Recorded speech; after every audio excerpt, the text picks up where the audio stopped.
Assalamualaikum warahmatullahi wabarakatuh, sahabat GS semuanya. Jumpa lagi dengan hamba Goldian Simbolon or Pendeta Abednego,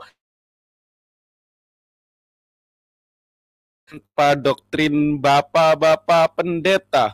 Oke, sahabatku yang terkasih dalam nama Tuhan Allah, di kesempatan yang berbahagia ini, di malam yang cerah ini, saya akan menanggapi video yang diunggah oleh Pendeta Ezra Soru ya, sahabatku, di mana di dalam video yang diunggah oleh Pendeta Ezra Soru sendiri membuktikan ya bahwa Yesus itu adalah nabi palsu. Nah, saya share screen aja ya, mana video yang mau saya tanggapin nih. Nah, jadi video yang dibuat Pendeta Ezra Soru ini ya, di channel YouTube-nya Pendeta Ezra Alfred Soru, apakah ulangan 18 ayat 15 sampai 18 adalah nubuatan tentang Nabi Muhammad Shallallahu alaihi wasallam ya. Nah, saya akan menguraikan ketika Pendeta Ezra Soru ini menyangkal bahwa ulangan 18 ayat 15 sampai 18 itu bukan nubuatan tentang Nabi Muhammad, malah Pendeta Ezra Soru justru mengatakan ayat itu adalah nubuatan untuk Yesus Kristus. Nah, seolah-olah Pendeta Ezra Soru ini membuktikan bahwa Yesus Kristus di situ adalah nabi palsu. Mengapa demikian? Karena kriteria nabi yang dinubuatkan di dalam ulangan 18 itu ada indikatornya. Oke, tidak berlama-lama, marilah kita eksposisi serta kita kupas tajuk kita yang ngeri-ngeri sedap ini ya. Oke, sahabatku, sebentar, mana ya? Nah, ini ya. Nah, jika kita cermati, kita baca ulangan 18 ini ya. Ulangan 18 ayat 18, di sini dikatakan, seorang nabi akan kubangkitkan bagi mereka dari antara saudara mereka seperti engkau ini di sini Musa ya konteksnya. Aku akan menaruh firmanku dalam mulutnya dan ia akan mengatakan kepada mereka segala yang kuperintahkan kepadanya. Pak Pendeta Ezra Soru, pertanyaan yang relevan dengan ayat ini, apakah Yesus itu nabi seperti Musa? Jika iya demikian, apa kesamaan between Yesus atau di antara Yesus dan Musa itu sendiri? Nah, itu akan menjadi PR berat bagi Pendeta Ezra Soru ketika Pak Pendeta Ezra Soru yang terhormat mengatakan ulangan 18 ayat 18 itu adalah nubuatan untuk Yesus Kristus dan bukan nubuatan untuk Nabi Muhammad Shallallahu alaihi wasallam. Nah, di sini dikatakan seorang nabi akan kubangkitkan bagi mereka dari antara saudara mereka. Musa kita tahu Bani Israel, saudara Bani Israel adalah Bani Ismail. Oke lah, kita anggap bahwa Yesus masuk include ke dalam antara saudara mereka itu. Tapi poin yang kedua, seperti engkau ini. Nah, itu menjadi PR besar. Bagaimana Pak Pendeta Ezra Soru bisa membuktikan bahwa Yesus itu seperti Musa, nabi seperti Musa. Yang pertama, banyak perbedaan antara Yesus dan Musa. Yang pertama, Musa lahir dengan normal dengan ayah dan orang tua, sedangkan Yesus diyakini lahir hanya ibu saja. Yang kedua, Musa nabi yang berhasil. Musa berhasil membawa Bani Israel untuk menyembah kepada satu Tuhan, kemonoteisman Tuhan. Sedangkan Yesus nabi yang gagal, Pak Pendeta Ezra Soru. Kenapa demikian? Yesus, ajaran Yesus yang tentang monoteisme atau ketauhidan, menyembah kepada Allah atau satu-satunya Tuhan dapat disingkirkan oleh ajaran gereja di abad 1 sampai 3. Yesus ajaran nabi yang gagal. Oleh karena itu Yesus pada akhir zaman turun lagi untuk menyelesaikan misinya. Nah, kalau kita compare dengan Nabi Muhammad, apakah Nabi Muhammad itu saudara mereka? Jelas, Nabi Muhammad daripada Bani Ismail. Musa Bani Israel, Israel dan Ismail saudara satu bapak, yaitu Abraham Avinu alaihissalam. Yang kedua, apakah Nabi Muhammad seperti Musa? Jelas, Musa diberi Torah, diberi kitab. Apakah Nabi Muhammad diberi kitab? Iya, Nabi Muhammad diberi Al-Quran untuk menyempurnakan kitab-kitab sebelumnya. Nazzalna alaikal kitaba bil haqqi musaddiqan lima baina yadayhi wa anzala taurata wal injil. Al-Quran, kitab ini diturunkan kepada Nabi Muhammad untuk menyempurnakan kitab sebelumnya. Sedangkan Yesus mengatakan sendiri di dalam Matius 7, jangan sangka aku datang untuk menghilangkan hukum Torah atau kitab para nabi, tapi aku datang untuk menggenapinya. Satu titik atau satu iota pun tidak akan hilang dari hukum Torah atau kitab para nabi sebelum langit dan bumi lenyap. Ya, jadi tidak bisa dikatakan bahwa Yesus itu seperti Musa, dan itu menjadi PR yang besar untuk pendeta Ezra Soru dan teman-teman Tritung cabang Nusantara lainnya. Lalu aku akan menaruh firmanku ke dalam mulutnya. Nah, ketika mengatakan bahwa Yesus ini adalah nabi yang menggenapi Ulangan 18 ayat 18, maka teman-teman Kristen secara tidak langsung mengingkari bahwa Yesus itu bukan firman yang telah menjadi manusia. Yohanes 1 ayat 14 atau Logos Sach Egeneto. Karena apa? Di sini Allah atau Hashem menaruh firman ke dalam mulut nabi itu. Yesus dipercaya sebagai firman yang telah menjadi manusia oleh Pak Pendeta Ezra Soru, Dr. Verbum Veritatis, Pak Bambang Nursena, dan teman-teman Kristen lainnya. Lalu, dan ia akan mengatakan kepada mereka segala yang kuperintahkan kepadanya. Ini yang seperti engkau ini, Nabi Muhammad sangat cocok. Nabi Muhammad pemimpin perang, Musa juga pemimpin perang. Nabi Muhammad punya banyak pasukan, Musa juga punya banyak pasukan, dan lain sebagainya. Lalu ayat 19-nya, orang yang tidak mendengarkan segala firmanku yang akan diucapkan Nabi itu demi namaku, daripadanya akan kutuntut pertanggungjawaban. Ayat 20, tetapi seorang nabi yang terlalu berani untuk mengucapkan demi namaku perkataan yang tidak kuperintahkan untuk ditanya olehnya, atau yang berkata demi nama Allah lain, nabi itu harus mati. Apakah Nabi Muhammad pernah berkata bahwa firman ini dari ilah atau Elohim lain? Tidak, Nabi Muhammad selalu mengatakan Bismillahirrahmanirrahim, dengan menyebut nama Allah yang maha pengasih lagi maha penyayang. Bukan Bismi Abba wal Ibni wal Ruhul Kudus, bukan dengan menyebut nama Bapa, Putra, dan Roh Kudus. Kalau Bapa dan Putra dan Roh Kudus itu berarti ada Allah lain. Kalau bahasa Arabnya Bismi Abba Ibni Waruhul Kudus. Lalu ada satunya, jika sekiranya kamu berkata dalam hatimu, bagaimanakah kami mengetahui perkataan yang tidak difirmankan Tuhan? Nah, ini yang menjadi batu sandungan untuk teman-teman Kristen dan menjadi pembuktian bahwa ketika mengatakan Ulangan 18 adalah nubuatan yang digenapi oleh Yesus, maka teman-teman Kristen menyatakan Yesus itu nabi palsu. Sebab ayat 22-nya dikatakan, apabila seorang nabi berkata demi nama Tuhan dan perkataannya itu tidak terjadi dan tidak sampai, maka itulah perkataan yang tidak difirmankan Tuhan. Dengan terlalu berani nabi itu telah mengatakannya, maka janganlah gentar kepadanya. Nah, jadi entry point di ayat 22-nya itu menegaskan, jikalau nabi itu bernubuat dengan nama Allah atau Tuhan, lalu nubuatan itu tidak digenapi, maka nabi itu adalah nabi palsu. Dr. Ezra Soru, Pak Pendeta Ezra Soru, Pak Pendeta dengan tegas mengatakan dengan yakin, dengan gagah, dengan berani, dan dengan perkasa bahwa Ulangan 18 adalah nubuatan untuk Yesus. Lalu pertanyaan yang akan menjadi PR sehingga Pak Pendeta Ezra Soru akan tidak bisa tidur selama berbulan-bulan. Apakah Yesus pernah menubuatkan sesuatu dan nubuatan itu gagal? Kalau Bapak bilang tidak pernah, maka Bapak harus kembali buka Bible Bapak lagi. Oke, sekarang Goldian Simbolon atau Pendeta Abednego buktikan kalau Yesus itu pernah menubuatkan sesuatu dan nubuatan itu gagal total. Artinya, kalau meyakini Ulangan 18 itu adalah nubuatan untuk Yesus, Yesus adalah nabi palsu menurut Pendeta Ezra Soru dan teman-teman Kristen yang masih meyakini bahwa Ulangan 18 adalah nubuatan untuk Yesus Kristus.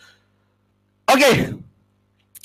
Nah, di sini dikatakan Di dalam Matius 10 ayat 23, Yesus Kristus Pispia Paulhi menubuatkan sesuatu. Apabila mereka menganiaya kamu dalam kota yang satu, larilah ke kota yang lain. Karena aku berkata kepadamu, sesungguhnya sebelum kamu selesai mengunjungi kota-kota Israel, Anak Manusia sudah datang.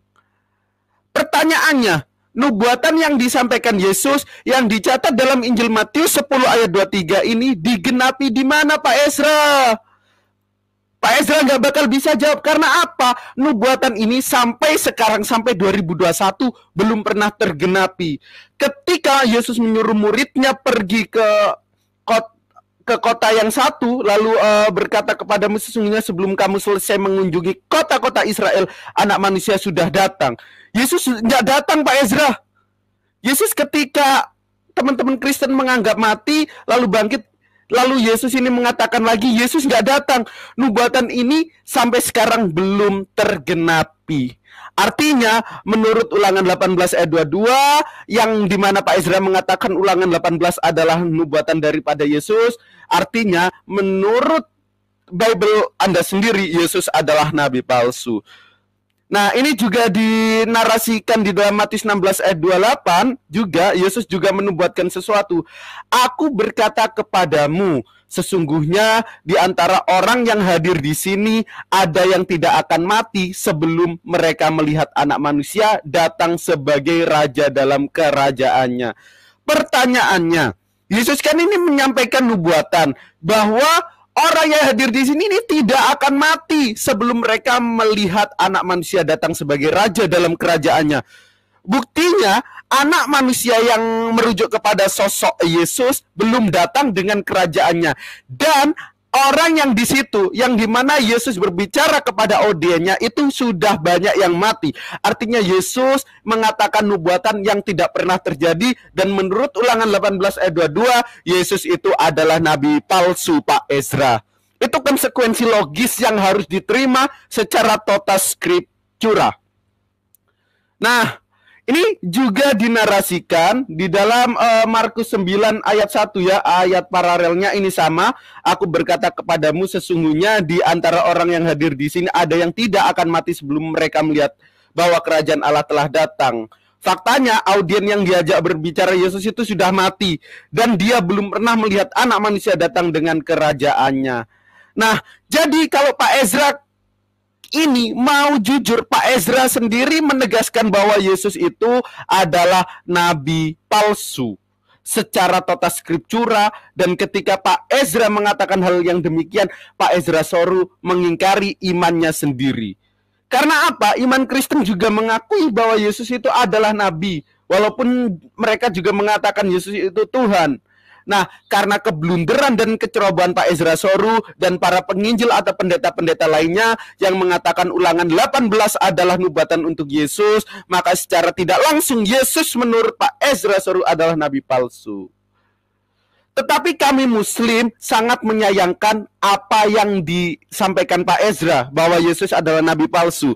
Kami Muslim mempercayai bahwa Yesus itu adalah nabi, salah satu nabi terbesar yang diutus Allah kepada Bani Israel. Yesus mengajarkan tentang tauhid, Matius 4 ayat 10, sebab hanya ada tertulis, iblis, engkau harus menyembah kepada Tuhan Allahmu. Yesus diutus untuk domba-domba yang tersesat daripada Bani Israel, Matius 15 ayat 24, aku ini diutus hanya untuk domba-domba yang tersesat daripada Bani Israel. We Muslim believe bahwa Yesus itu adalah nabi. Tapi yang sangat disayangkan kembali, ironisnya Pak Pendeta Ezra Soru mengatakan bahwa Yesus itu adalah nabi palsu sesuai dengan Ulangan 18 ayat 22. Pak Ezra, Yesus mengajarkan tentang tauhid, walaupun Yesus itu adalah nabi yang gagal. Yesus gagal karena apa? Karena bapak-bapak gereja yang menyembah dewa matahari, di mana Kaisar Konstantin pada waktu itu, pada abad 3 Masehi, yang menyuruh uskup dari Alexandria yaitu Athanasius mencalonkan Yesus sebagai pribadi kedua God, dan lengser sudah ajaran monoteisme atau tauhid yang dibawa oleh Yesus Kristus alaihi salam. Pak Pendeta Ezra Soru malah dengan gagah, dengan berani, dengan sok malah mengikuti ajaran gereja. Kembalilah Pak ke ajaran Yesus Kristus, yang dimana Yesus Kristus mengatakan bahwa hidup yang kekal itu mengenal engkau satu-satunya Allah yang benar, dan mengenal Yesus Kristus yang telah engkau utus. Injil Yohanes pasal 17 ayat 3. Kembali ke Ulangan 18 ayat 18 tadi.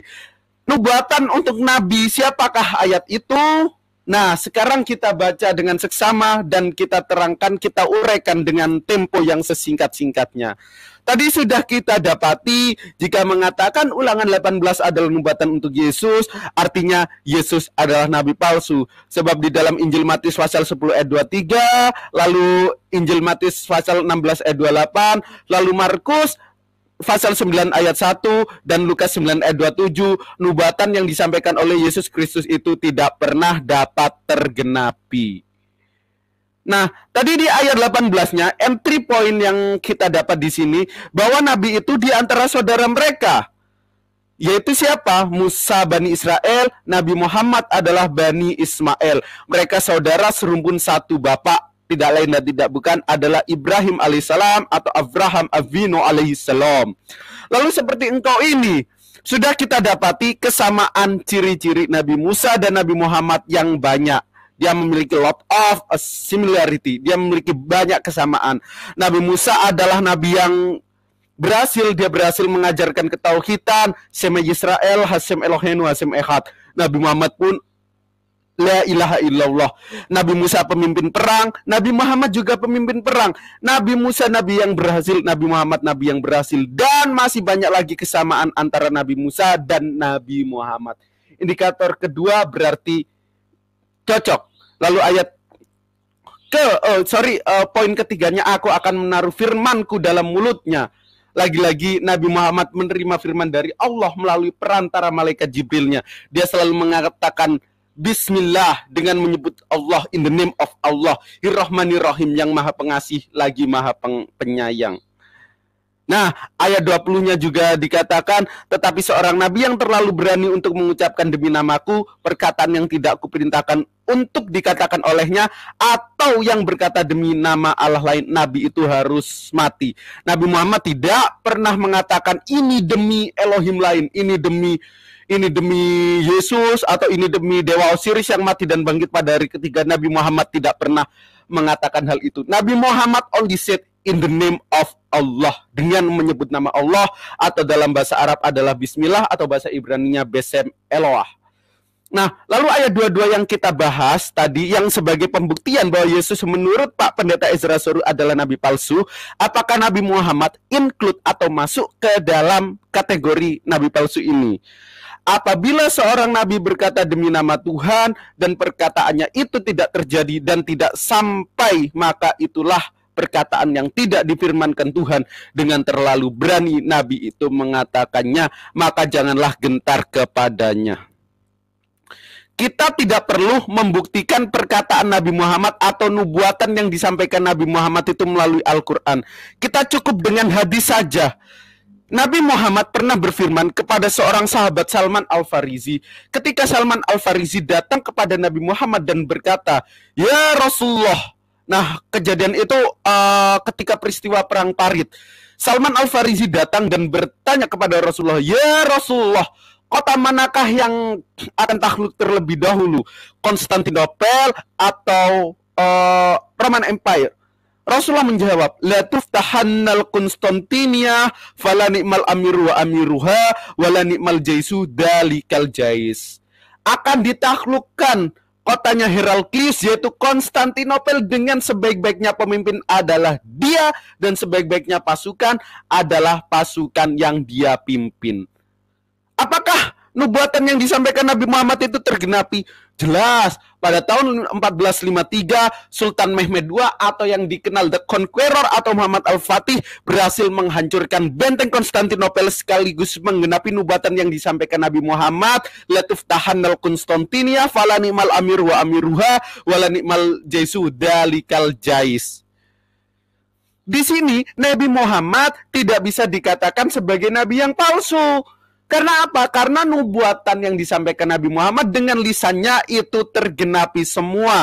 Sebagai contoh, Allah berfirman di dalam Al-Quran, di mana di dalam surat Ar-Rahman dikatakan, firman ini disampaikan kepada Nabi Muhammad melalui perantara malaikat Jibril, maksud saya, bahwa di laut sana, di tengah-tengahnya akan ada air asin. Waktu itu, 1400 tahun yang lalu, tanah Arab, padang gurun itu belum terjamah sekali about a sign modern. Lalu apakah ketika Allah yang dimana Nabi Muhammad menyampaikan firman Allah menubuatkan hal yang sedemikian itu, apakah kesampaian?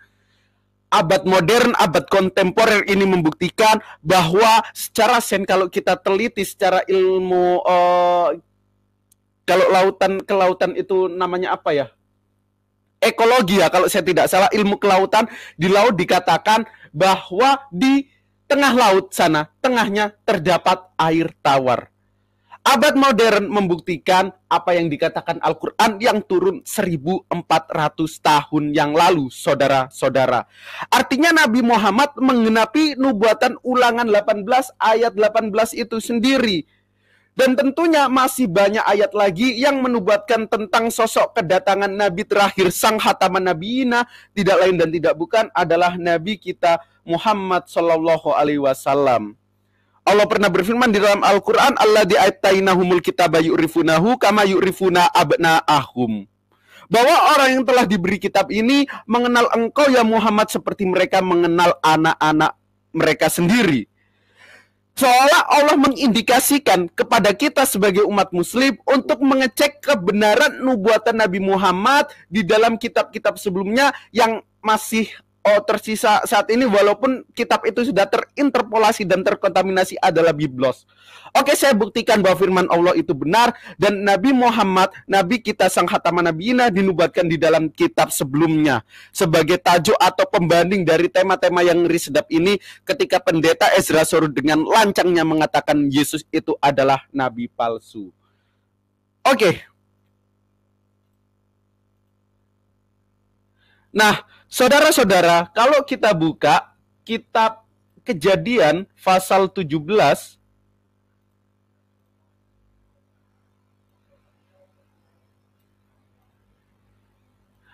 nah, ayat 20-nya dikatakan bahwa Hashem atau Allah Subhanahu wa Ta'ala telah mengatakan kepada Ismail, "Hei tentang Ismail, aku telah mendengarkan permintaanmu. Ia akan kuberkati, kubuat beranak cucu dan sangat banyak. Ia akan memperanakkan 12 raja dan aku akan membuatnya menjadi bangsa yang besar."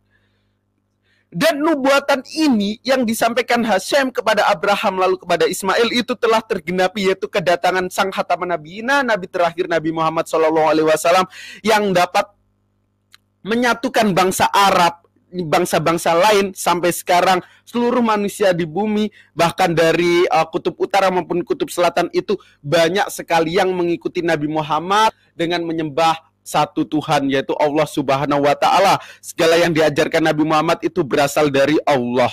Dan ini adalah nubuatan yang telah dinubuatkan di dalam kitab sebelumnya.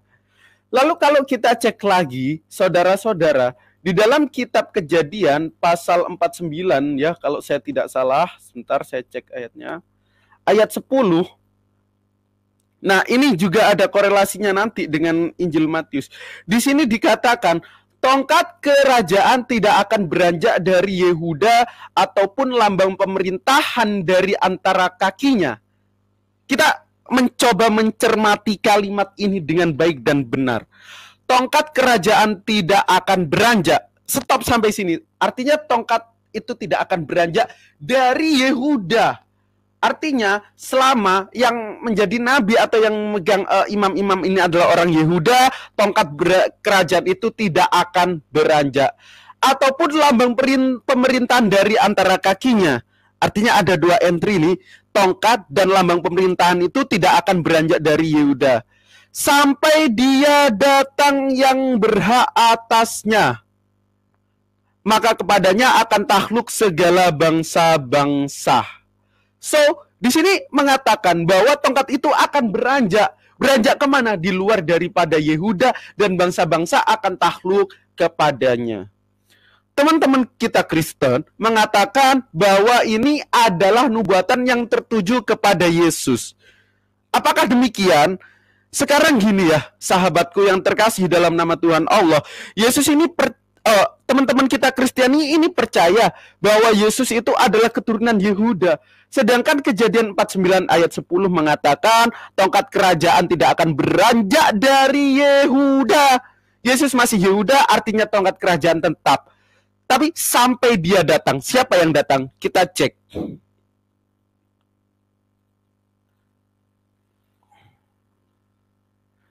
Nah, di sini sampai dia datang, maka kepadanya akan takluk bangsa-bangsa. Yesus bangsa-bangsa tidak takluk, malah Yesus takluk oleh bangsa Romawi ya. Dan itu fakta sejarah yang bisa kita telusuri literasinya sampai saat ini. Yesus tidak pernah menaklukkan bangsa Indonesia. Yang menaklukkan adalah Nabi Muhammad. Wa ma arsalnaka illa rahmatan lil alamin. Bahkan orang Kristen mempercayai di dalam bukunya Michael Ehad yang berjudul 100 tokoh manusia yang berpengaruh pada dunia, Michael Ehad, seorang Kristiani yang taat, menempatkan Nabi Muhammad SAW di posisi kedua dengan narasi Nabi Muhammad akan dapat mempersatukan bangsa-bangsa dan menaklukkan bangsa-bangsa. Sedangkan Tuhannya Michael Ehad sendiri ditaruh pada nomor ketiga, yaitu Yesus Kristus is upon him. Yang kedua adalah Isaac Newton, yang keenam adalah Paulus Sibotak. Bukan hanya Michael Ehad doang, Karen Armstrong, seorang Katolik yang taat dan juga seorang sejarawan yang sangat terkemuka di abad kontemporer ini, dia menulis buku Muhammad the Prophet dengan narasi bahwa Nabi Muhammad ini berhasil menyatukan bangsa-bangsa. Buktinya ketika Nabi Muhammad wafat, bangsa Arab itu seketika banyak yang bertobat menjadi pribadi baru dalam iman dan Islam yang paripurna ini. So, Nabi Muhammad menggenapi ini. Nah, lalu kalau kita cek di dalam Injil Matius, ya pasal 21 ayat 43, ini Yesus meneruskan perkataan yang telah disampaikan Hashem, ya, Matius 21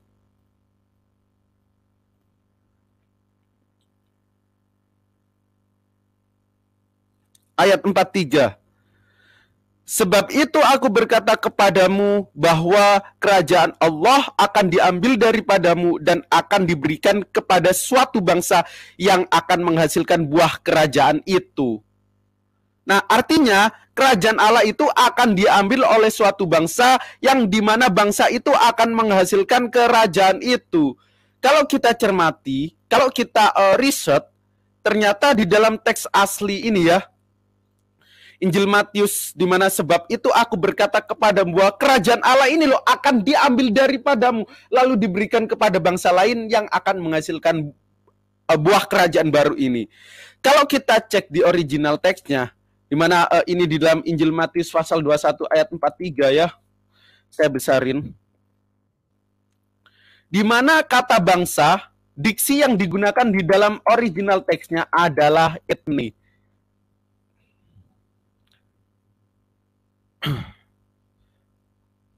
Sebentar, Matius 21 ayat 43. Mana ya? Ini etni. Di sini diterjemahkan oleh Lembaga Alkitab Indonesia menjadi bangsa. Ya, di sini hebasila teokai dosetai. Oh, sorry, kebalik ya. Ya, hebasila teokai dosetai etni. Di sini menggunakan kata etni. Kalau kita cek strong number-nya, ini menakjubkan dan membuat teman-teman Kristen sangat gentar. Di Strong Concordance-nya, di situ definisi dari etni dikatakan saudara-saudara adalah ethnos, by definition a race, a nation, a PL atau Old Testament, the nation as distinct from Israel. ISR ini singkatan dari Israel. Jadi artinya ras atau bangsa yang dimana bangsa itu as distinct. Artinya distinct ini di luar atau berbeda daripada Bani Israel. Artinya bangsa yang akan mengambil kerajaan baru itu yang dimana diksi yang digunakan adalah etne, yang dimana etne adalah bangsa yang di luar daripada Israel. Orang Israel sudah dikunci, tidak akan mengambil kerajaan itu. Tapi yang mengambil itu adalah ethne definition as a nation, the nation as distinct from Israel, atau ras atau bangsa atau kewarganegaraan yang berbeda daripada Israel. Yesus masih orang Israel. Yesus tidak mungkin menggenapi nubuatan itu, sebab Yesus yang menubuatkan sendiri. Paulus dan orang Kristen tidak akan menggenapi nubuatan itu. Israel pun juga tidak akan, sebab diksi yang digunakan itu adalah ethne. Ethne secara definition di Strong Concordance-nya adalah bangsa yang di luar daripada Bani Israel. Lalu siapa yang mengambil kerajaan Allah itu? Tidak lain dan tidak bukan adalah Nabi kita, sang khatam Nabi Muhammad SAW. Dia berasal daripada Bani Ismail. Bani Ismail adalah anak dari ibu Siti Hagar alaihi salam. Sedangkan Bani Ismail adalah anak dari Yakub. Lalu Yakub ini anak dari Ishak. Ishak anaknya Siti Sarah alaihi salam. Artinya yang bisa mengambil kunci kerajaan Allah serta tongkat kerajaan Yehuda dan lambang pemerintahan adalah orang di luar dari Yehuda dan orang di luar daripada Bani Israel. Tidak lain dan tidak bukan adalah Nabi kita Rasulullah Muhammad Sallallahu Alaihi Wasallam. Nah, apakah sampai situ doang nubuatan Nabi kita tercinta, sang khataman nabiyina? Tidak, silakan kita cek lagi. Kalau kita buka di dalam kitab Yesaya, ya, sebenarnya sangat banyak ya, teman-teman. Kalau para sahabat-sahabat kita Kristiani ya mau jujur melepaskan baju doktrin yang terkontaminasi di akal mereka, mereka akan membaca Alkitabnya, mereka akan meliti Alkitabnya, maka mereka akan menemukan kebenaran yang hak, yaitu dinul Islam dan Rasulullah Shallallahu Alaihi Wasallam sebagai khataman nabiyina, nabi penutup para zaman yang membawa kita dari gelap menuju peradaban yang terang. Masya Allah. Di dalam kitab Yesaya pasal 29 ayat 12 di sini dikatakan, dan apabila kitab itu diberikan kepada seorang yang tidak dapat membaca dengan mengatakan, baiklah baca ini, maka ia akan menjawab, aku tidak dapat membaca. Kita ulangin sekali lagi. Dan apabila kitab itu diberikan kepada seorang yang tidak dapat membaca dengan mengatakan, baiklah baca ini, maka ia akan menjawab, aku tidak dapat membaca. Nah, pertanyaannya, Nabi siapa nih? Dari zaman Adam deh sampai Yesus Kristus, yang ketika dikasih kitab dia bilang, aku tidak bisa membaca. I cannot read. Siapa? Pasti tidak ada. Tidak lain dan tidak bukan, Yesaya 29 ayat 12 itu merujuk kepada sang khataman nabiyina, Nabi Muhammad sang parakletos, Nabi Muhammad Sallallahu Alaihi Wasallam. Ketika itu, malaikat Jibril disuruh Allah untuk mendatangi Nabi Muhammad di Gua Hiro dan menyampaikan wahyu pertama yang berasal dari Allah. Malaikat Jibril mengatakan, Ikro, baca, read. Rasulullah menjawab, I cannot read. Malaikat Jibril mengulangi, Ikro. Nabi Muhammad menjawab, I cannot read. Aku nggak bisa baca, gue nggak bisa baca. Malaikat Jibril mengulangi sampai 3 kali, Ikro. Nabi Muhammad menjawab, aku tidak dapat membaca. Dan itu menggenapi nubuatan Yesaya 29 ayat 12 yang dimana kejadiannya dikonfirmasi di peristiwa Gua Hiro. Nabi Muhammad, aku tidak dapat membaca. Malaikat Jibril lalu melanjutkan, Ikra bismi rabbikal ladzi khalaqal insana min alaq. Dan tentunya itu adalah kejadian yang dimana kejadian itu adalah kejadian yang menggenapi nubuatan Yesaya 29 ayat 12. Ketika teman-teman Kristen membaca ayat itu lalu membuang doktrinnya, maka mereka akan menemukan sebuah kebenaran yang ajaib. Mereka pasti tanya-tanya nih kepada Pak Pendeta, Pak Pendeta, siapa sih nabi yang tidak dapat membaca? Lalu ketika ada malaikat datang baca, dia tidak bisa, lalu bilang, gue nggak bisa baca. Pendeta pasti kalang kabut, saudara-saudara, jawabnya. Pendeta pasti akan menyembunyikan sebuah kebenaran Nabi Muhammad, kebenaran dinul Islam kepada jawabannya. Pendeta pasti bilang, lo nggak usah tanya deh, lo cukup baca-baca doang gitu. Karena apa? Karena kebenaran itu pahit. Ketika kita mewartakan kebenaran sebagai pewarta firman dan pelaku firman, ketika kebenaran itu sampai kepada seorang yang mendengarkan lalu kebenaran itu ditolak, maka orang itu adalah orang fasik. Dan tentunya Pak Pendeta yang telah membaca kitab itu seharusnya tahu. Karena kata Allah, alladzi atainahumul kitaba ya'rifunahu kama yu'rifuna abna'ahum. Bahwa orang-orang yang telah diberi kitab dulu itu mengenal engkau ya Muhammad seperti mereka mengenal anak mereka sendiri. Yesaya 29 ayat 12 digenapi oleh Nabi Muhammad, tetapi kebanyakan mereka itu mengingkari. Nah, mungkin saya akan sampaikan nubuatan Nabi Muhammad ya satu lagi. Mungkin di lain kesempatan waktu saya juga akan share lagi. Nah, di sini kalau kita cek di dalam kitab Yeremia, di mana al-Islam itu telah dinubuatkan. Yeremia mana ya, saudara-saudara? Oke, untuk teman-teman ya yang nonton, jangan lupa subscribe, like, and share. Kalau nggak subscribe, ku salib terbalik kalian semua.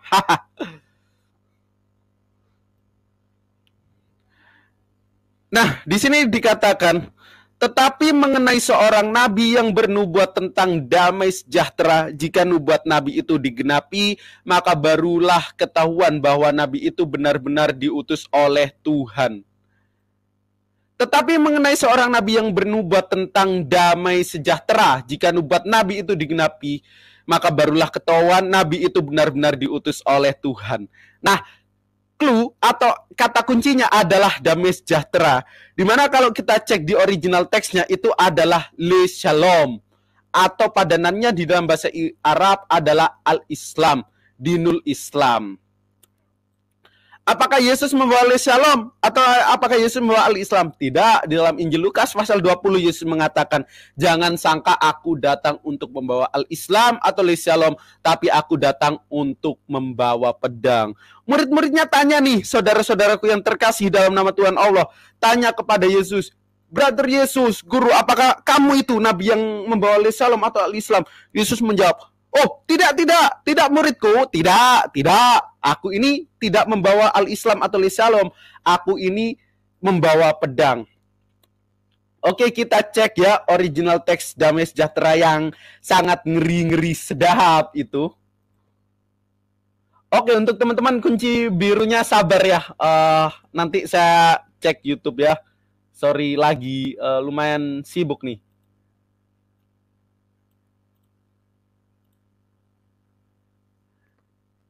Nah, di sini diksi yang digunakan yang dimana LAI menerjemahkan damai sejahtera ini adalah le shalom atau dalam bahasa Inggris of peace. Kita tahu Islam adalah peace, salam atau le shalom ini dalam bahasa Arabnya adalah al-Islam karena Ibrani dan Arab itu serumpun, satu bapak yaitu Semit. Kalau kita cek strong considerannya ya Allah aku lupa. Strong concordance-nya ini malah menakjubkan ya. Di sini definisi le shalom atau al-Islam ini adalah completeness, soundness, will fire peace. Dimana kalau kita cek di dalam Al-Maidah ayat 3, kita buka. Dimana firman Allah kepada Nabi Muhammad ya. Itu cocok dengan strong concordance-nya, saudara-saudaraku.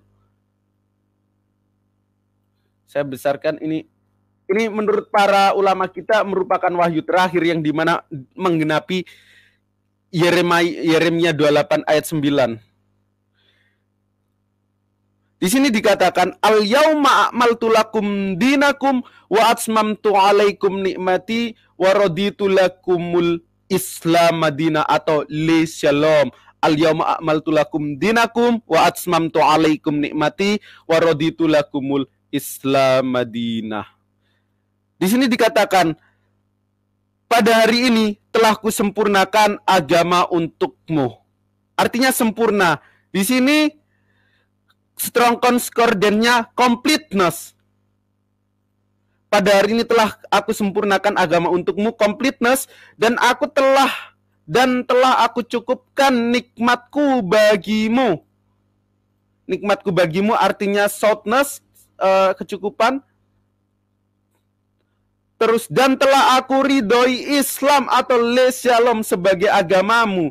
Islam sebagai will for peace. Shalom atau al-Islam. Dan nubuatan itu sangat menakjubkan yang dimana hataman Nabi kita Rasulullah Muhammad SAW mengenapi nubuatan itu. Oke, terima kasih saudara-saudara. Saya doakan ya semoga Pak Pendeta Ezra Soru segera bertobat, karena Pak Pendeta Ezra Soru dengan segala konsekuensi logisnya ketika menarasikan Ulangan 18 secara tidak langsung mengakui bahwa Yesus itu adalah nabi palsu. Nah, mungkin itu ya khotbah singkat dari Pendeta Abednego atau Goldian Simbolon, saudara-saudaraku. Semoga Allah senantiasa membolak-balikkan hati kita dalam agamanya. Sabbit qalbi ala dinik ya muqallibal qulub. Wahai duhai Allah, zat yang membolak-balikkan hati, teguhkanlah hati kami dalam agamamu. Terima kasih, thank you everybody. Tetap stay tune terus di channel ini.